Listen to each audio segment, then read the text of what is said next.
मामले को अनुमोदित पाठ सभा पटल पर प्रस्तुत कर सकते हैं। आइटम नंबर 14, माननीय मंत्री जी अर्जुन मेघवाल जी। धन्यवाद सभापति जी।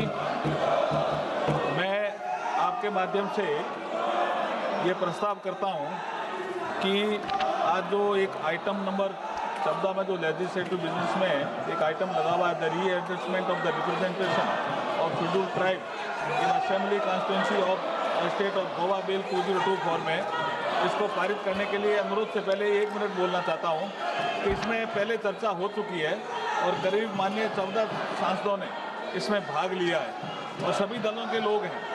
ये आवश्यक क्यों है? क्योंकि आर्टिकल 332 ये प्रोवाइड करता है कि अगर एसटी की जनसंख्या है वहाँ और एसटी की सीट नहीं है तो सीट होनी चाहिए एसटी की उस विधानसभा में। जैसे गोवा में विधानसभा में 40 सीटें हैं, जिनमें से 1 सीट अनुसूचित जाति के लिए आरक्षित है, परंतु अनुसूचित जनजाति समुदाय के लिए कोई भी सीट आरक्षित नहीं है। ये उल्लेखनीय है कि वर्ष 2002 में परिशमन की प्रक्रिया शुरू की गई थी और गोवा राज्य में अनुसूचित जनजातियों की जनसंख्या उस समय वर्ष 2001 की जनगणना के आंकड़ों के अनुसार केवल 566 रिकॉर्ड की गई थी, जबकि कुल जनसंख्या 13 लाख से अधिक थी। इस प्रकार गोवा के एसटी समुदाय विधानसभा में अपने समुदायों के लिए संविधान के अनुसार आरक्षण का लाभ प्राप्त नहीं कर पा रहे हैं। इसलिए वर्ष 2003 में गोवा राज्य के अनुसूचित जनजातियों की सूची में 3 नए समुदायों कुणबी, गावड़ा और वैली को शामिल करने हेतु संविधान अनुसूचित जाति और अनुसूचित जनजाति आदेश संशोधन अधिनियम 2003 पारित किया गया। इस प्रकार राज्य में एक विशेष स्थिति उत्पन्न हो गई है जिसमें एसटी समुदाय की आबादी एसटी से काफी अधिक है।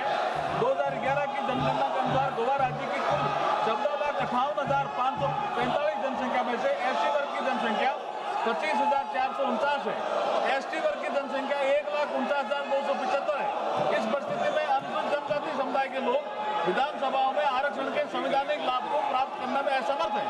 इस प्रकार गोवा राज्य में अनुसूचित जनजातियों के संवैधानिक अधिकारों की सुरक्षा सुनिश्चित करने के लिए संसदीय और विधानसभा निर्वाचन क्षेत्रों के परिशमन आदेश 2008 में संशोधन करने और राज्य के अनुसूचित जनजातियों के लिए गोवा राज्य में विधानसभा में सीटों को पुनः समायोजित करने के लिए निर्वाचन आयोग को सशक्त बनाने हेतु सक्षम प्रावधान के लिए कानून बनाना अनिवार्य है। इसलिए मैं आपसे अनुरोध करता हूं कि इस बिल को पारित किया जाए। बहुत बहुत धन्यवाद।